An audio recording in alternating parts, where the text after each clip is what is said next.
Lejlet li l-President tal-Kummissjoni Ewropea Ursula von der Leyen twassal l-aħħar diskors annwali tagħha magħruf bħala l-Istat tal-Unjoni għadu mhux ċar jekk din hux se tkun qed terġa' tfittex li tingħata terminu ġdid fil-kariga.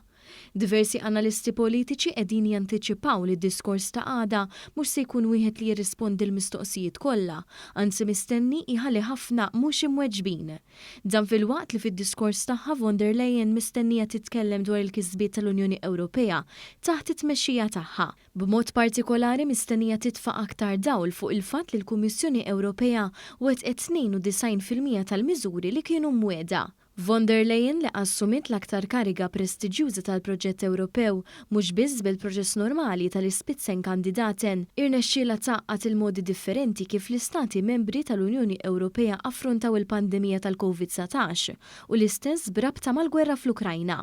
Madankollu anke l-familji politiċi differenti fih dan il-Parlament Ewropew għadhom lura milli jiddikjaraw pożizzjonijiet finali dwar jekk mhux se jkunu qegħdin jappoġġjawha għat-tieni terminu. Waqt li wieġbu d-domandi tal-ġurnalisti lejlet dan id-diskors tant importanti, diversi viċi presidenti tal-Parlament Ewropew minn familji politiċi differenti fosthom is-Soċjalisti u d-Demokratiċi, il-Partit Popolari Ewropew u dak tal-Ħodor ma kommettewx dwar se tkun il-pożizzjoni tagħhom fil-konfront ta' dan kollu. Kienu biss il-Ħodor li permezz tal-Viċi President Heidi Hautala stqarrew kif von der Leyen qabżet l-aspettattiva tal-partit tagħha.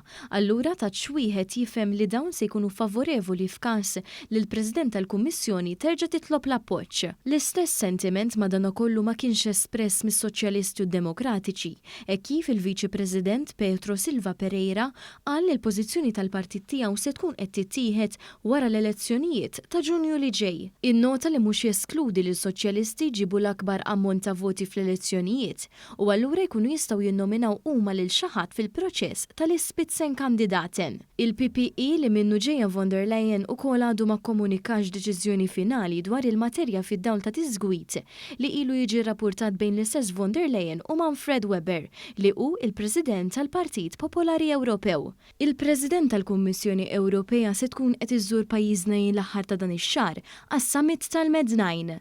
Filwaqt li fl-aħħar żjara tagħha hija approvat ukoll il-pakkett lil Malta ta' 316 miljun euro brabta mal-pjan ta' rkupru u reżiljenza minn fondi Ewropej.